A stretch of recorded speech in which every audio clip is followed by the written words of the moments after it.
Oi, galera!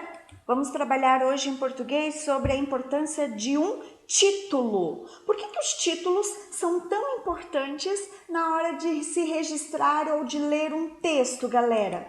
Não sabe? Então anota aí.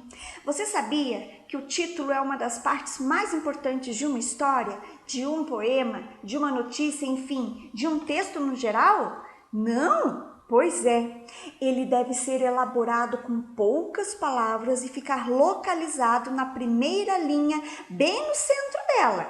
Galera, título não é uma frase, certo? Título é o nome da sua história, não é a frase ou contar uma parte da história. O título precisa ter relação com o assunto do texto. Eu não posso escrever uma história todinha sobre uma menininha que usava um capuz vermelho, que foi levar uma cesta de doces para a vovozinha e colocar o nome desta história de, por exemplo, Os Três Porquinhos. Não pode, né? Aonde que tem a ver os porquinhos com a mocinha com o capuz vermelho que levou doces para a vovozinha?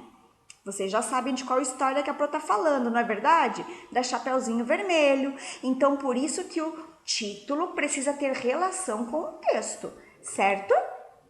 O título serve para nos fazer identificar um pouquinho do que se trata a leitura que faremos. Um título pode ser o estopim para aguçar a vontade de ler, pois quando o título é criativo, chamativo e curioso, faz com que tenhamos muita vontade de ler para saber o que acontece na história. Pois é, galera, já que a gente está falando então sobre a importância do título e o quanto que ele nos faz, às vezes, ter vontade de ler o restante da história, a Pro vai contar uma história para vocês. Só que essa história, na verdade, é uma lenda.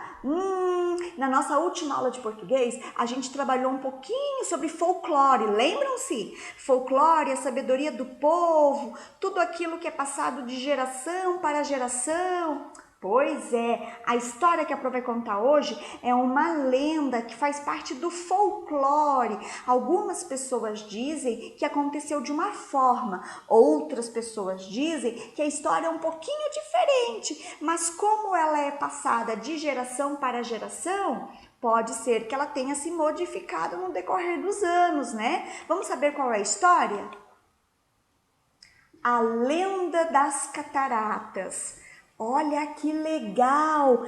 Cataratas. Você já ouviu falar essa palavra? Não? Então eu vou te explicar. Cataratas são quedas d'água parecidas com grandes cachoeiras. O nome catarata vem da palavra guarani, água grande. Ou seja, amigos, catarata é uma palavra indígena e ela significa água grande. Essa imagem em especial que a Pro pegou para mostrar para vocês é sobre as cataratas do Iguaçu. O nosso cartão postal, um dos nossos cartões postal do Brasil, né? Ela fica lá no Paraná, aqui na região sul, pertinho de Santa Catarina. Fica ali no Paraná, as cataratas do Iguaçu.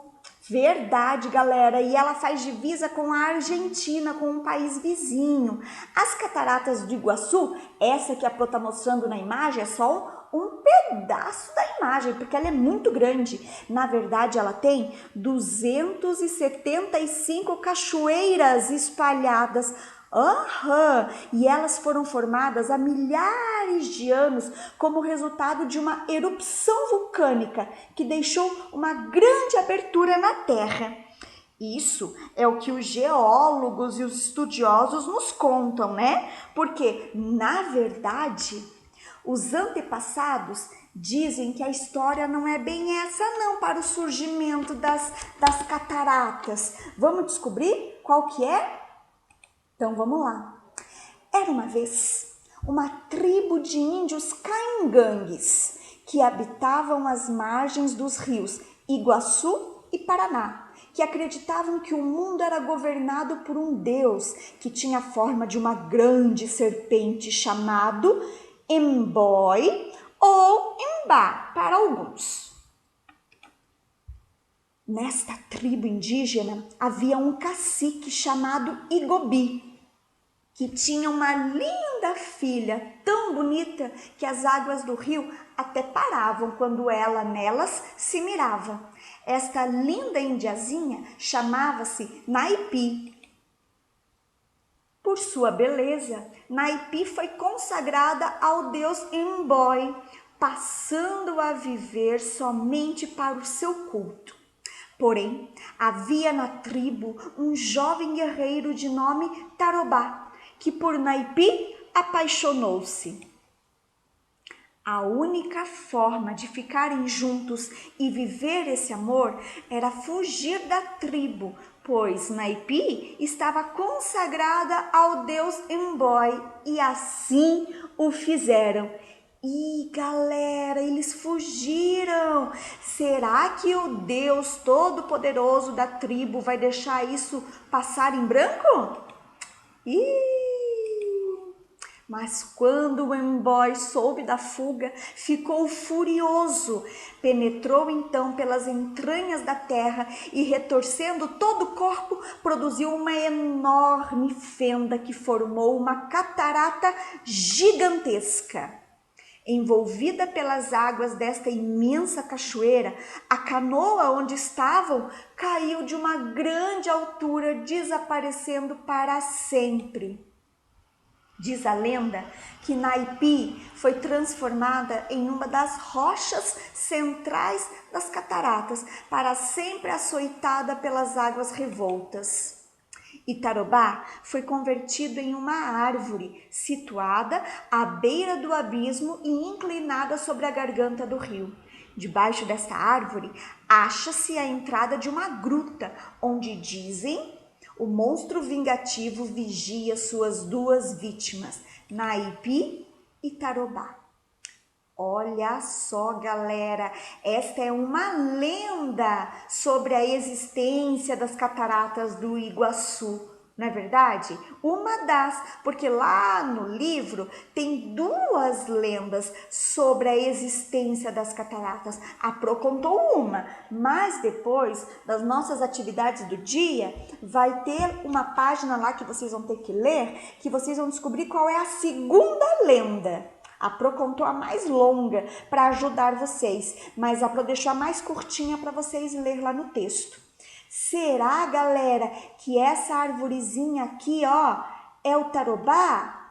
Será? E essa pedra aqui embaixo, ó, que está sendo açoitada pelas águas, será que é a Naipi? E se for verdade essa lenda, aqui atrás dessas águas deve ter a entrada da tal da gruta, aonde o M'Boy está escondido, vigiando as suas vítimas, né? O Tarobá e a Naipi. Será que é verdade? Bom, eu não sei, galera, mas é a lenda que contam. Como se chama mesmo esta história que a Pro leu? Você lembra o nome? Pense bem. Qual é o nome? A Lenda das Cataratas. Pelo título, podemos identificar que a história se trata de uma lenda contada por alguém há muito tempo atrás e que está sendo repetida ao longo dos tempos.